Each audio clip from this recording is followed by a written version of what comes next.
Hola, tercero ahí. Bueno, preparé una clase virtual para poder entender un poco los trabajos que estoy enviando en esta cuarentena. Como ya arranqué hace 2 semanas con el territorio argentino y la conformación del Estado Nacional, el territorio y el lugar de la cartografía, preparé acá un mapa conceptual para que pueda reunir esas ideas. Yo ahora me voy a poner detrás de cámara a explicar, así ustedes pueden ver el mapa. Luego de esto, ¿sí? Estamos en el capítulo 2, vamos a ir al capítulo 1. Después voy a comentar por qué arranqué por el 2 y no por el 1. Bien, arrancamos. Organización política y administrativa de la Argentina, ¿sí? O sea, la conformación del mapa de Argentina. Para eso, para conformar esa cartografía, el mapa que conocemos hoy día, con el que trabajamos constantemente, se realizaron operaciones cartográficas. ¿Qué quiere decir? Que se fue integrando territorio y se fue dibujando un mapa que es el que conocemos. Ustedes ya saben que en 1879, 1880, se ha llevado un proceso, ¿sí?, de culminación del Estado Nacional denominado la mal llamada Campaña del Desierto, que es un proceso, una campaña militar que se llevó a cabo para homogeneizar el territorio nacional, terminar, ¿sí?, exterminar a los pueblos originarios de Patagonia, en este caso, e imponer determinadas costumbres, anexar tierras, todo bajo un Estado nacional.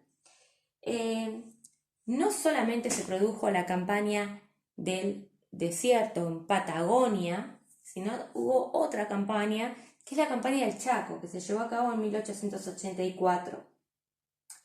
La primera, la campaña del desierto, fue encarada por Julio Argentino Roca, y durante esta campaña se promovió la idea de que esas tierras eran un desierto, ¿no? Por eso digo mal llamada campaña del desierto, cuando en realidad algunas de ellas eran tierras productivas y estaban ocupadas por pueblos indígenas, por pueblos originarios. Y la segunda estuvo a cargo de Benjamín Victorica en 1884. Para administrar estas nuevas tierras, ustedes piensen que ese año el Estado creó una ley, o sea, creó por la ley los territorios nacionales. Acá, en el costado, ¿sí?, yo lo agrego para que ustedes tomen apuntes, lo de la ley de territorios nacionales. ¿Qué quiere decir eso? Esas divisiones administrativas que dependían del Poder Ejecutivo y que pasaban a ser provincias. ¿Cuándo se provincializaba? Cuando se superaban los 60.000 habitantes. En 1991 se termina de integrar Tierra del Fuego, que fue el último territorio nacional, ¿no?, que se provincializó. Ahí se logra una ocupación efectiva del territorio, pero yo de acá me desvío con la creación de la Ley de Territorios Nacionales en el 84, pero me faltan dos fechas que son importantes. La de 1946, que entre paréntesis pongo primer gobierno peronista, o sea, se da en el primer gobierno peronista, es la incorporación de la Antártida. Y ahí, sí, que se incorpora la Antártida, al mismo tiempo se crea el Instituto Antártico Argentino. Eso es un dato importante, ustedes lo trabajaron con un artículo que yo les di hace 2 semanas atrás, ¿no? Esa incorporación, ¿sí?, de la Antártida hace que en el 2011, mucho tiempo después, se crea una ley, se sanciona una ley que es la 26.651, que establece el mapa bicontinental, que es el mapa con el que ustedes trabajan cuando tienen que completar las provincias y las capitales, ¿sí?, de Argentina. Y ustedes ven que en la parte inferior del mapa aparecen, ¿sí?, el territorio que Argentina tiene en Antártida. O sea, ustedes saben bien que la Antártida es un continente que no es de ningún país, pero sí que tiene una ocupación por medio de las bases militares para llevar a cabo investigaciones de carácter científico. Argentina es uno de los países que más bases militares tiene. Tiene alrededor de 6 bases militares en Antártida. Voy a leer algunos datos, ¿sí?, que son necesarios para que ustedes puedan entender esta concepción de la cartografía, de completar el territorio, cómo eso va a impactar en una conciencia nacional, en un imaginario, ¿no? El mapa actual tiene una superficie de 3.761.274 kilómetros cuadrados. Es un montón, ¿no? Claramente que incorporando Antártida. Argentina, o sea, tiene una superficie, escuchen, ¿no? O sea, la parte que es continental, de 2.780.400 kilómetros cuadrados. O sea, estamos hablando de la parte continental. Es uno de los países hispanohablantes más extensos del planeta. Es el segundo más grande de América, ¿sí?, y el octavo en el mundo. Su plataforma continental, reconocida por la ONU en el 2016, alcanza tengo que leer estos datos, chicos, porque no recuerdo los números, ¿no? La plataforma continental a 6.581.500 kilómetros cuadrados, convirtiéndose en una de las más grandes del mundo, esa plataforma. Claramente que en conjunto, o sea, en esa sumatoria, termina de dar la cifra que yo leí al principio, la de 3.761.274 kilómetros cuadrados. ¿Sí? Bien. Sigamos. Esto es importante porque es cuando se termina la ocupación efectiva del territorio, es en el 91, pero hay que hacer todo este recorrido, ¿no? Vamos a hablar en términos de la delimitación de ese territorio. O sea, los límites internacionales fueron definiéndose a partir de los tratados con los países vecinos y fueron configurando progresivamente las fronteras del territorio nacional. Ya les comento, cuando sucede esto, ¿no?, en 1880 se decreta la federalización de la ciudad de Buenos Aires y el nombramiento como la capital de la República Argentina y la residencia de las autoridades nacionales.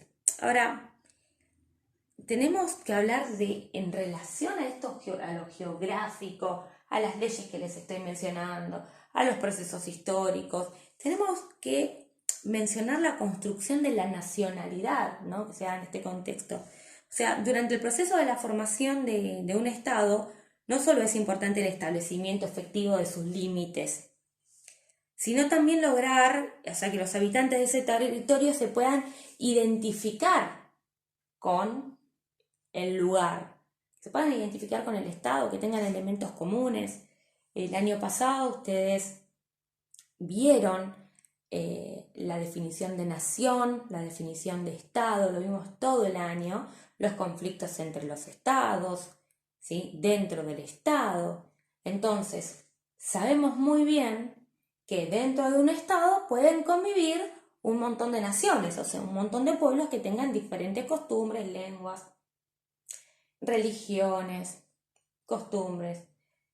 Ahora, ¿qué pasa con los estados nacionales que determinan que una nación se imponga sobre el resto? Hay determinados criterios que se van a establecer por sobre el resto, anulando así las diversidades, claro. ¿Cuáles son los mecanismos para una construcción de la nacionalidad? Para que esos habitantes se puedan identificar con el territorio, ¿no? Para construir una nación, el Estado recurrió a 2 medidas fundamentales. Primero, la educación, ¿sí?, que es la expansión de la escuela pública obligatoria, laica y gratuita en 1884. Mirá, justo con la campaña del Chaco. Y el establecimiento del servicio militar obligatorio en 1901. Entonces tenemos como dos brazos ahí del Estado operando para esta construcción de la nacionalidad. Hasta ahí yo creo que es importante este recorrido, ustedes vayan tomando apuntes, consideren sí, como mapa sintético en donde hay información reducida, pero necesaria para poder entender tener como una hoja de ruta. Ahora, y las formas de gobierno, esto lo saben desde primaria, cuando estudiaron la Constitución. ¿Cuáles son las formas de gobierno? Representativa, republicana y federal, ¿verdad? ¿Y la representativa qué significa? Que significa que los ciudadanos, por medio del voto, eligen a sus representantes para que los gobiernen. O sea, los que resulten elegidos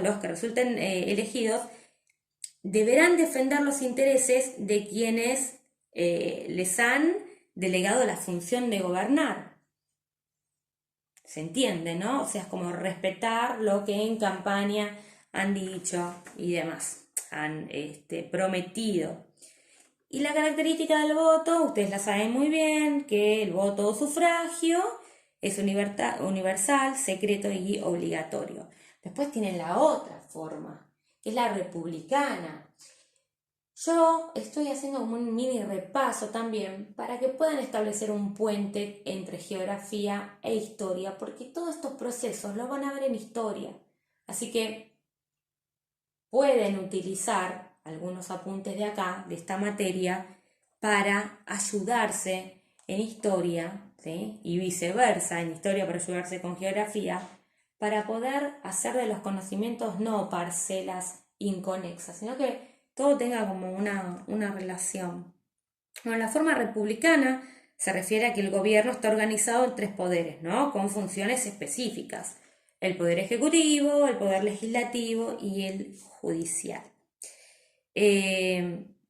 La forma federal, por último, significa que se reconoce la autonomía de todas las provincias, que tienen un gobierno propio, con derechos y facultades para tomar decisiones sobre su territorio, ¿sí? A pesar de que hay un gobierno nacional cuyas decisiones, o sea, tienen validez, ¿no?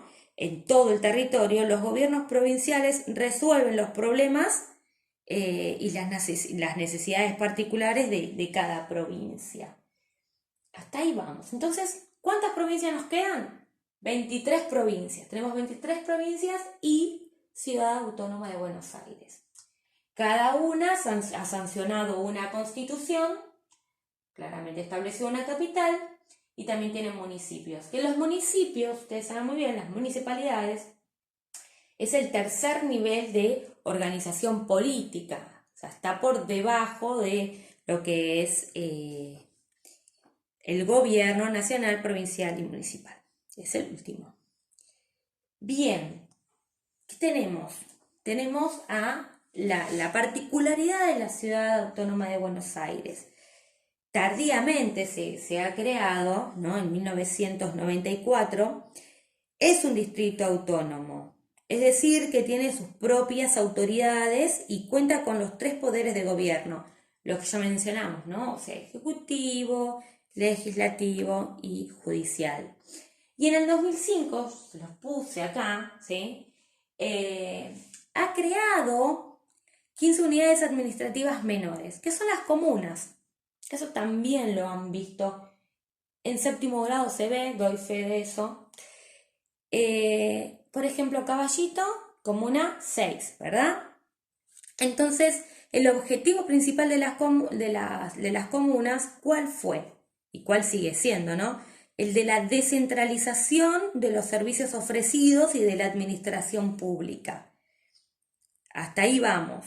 Cada comuna agrupa una cantidad similar de habitantes y en algunos casos coincide con toda la población de un barrio. Pero en otros se ha agrupado en barrios vecinos. Ahora, teniendo en cuenta toda esta forma territorial, política, ¿sí? Del territorio argentino. ¿Por qué vemos esto más allá de la cuestión geográfica, cartográfica e histórica de ese puente que vamos a conectar? Porque esto nos va a plantar cuando podamos ver en la próxima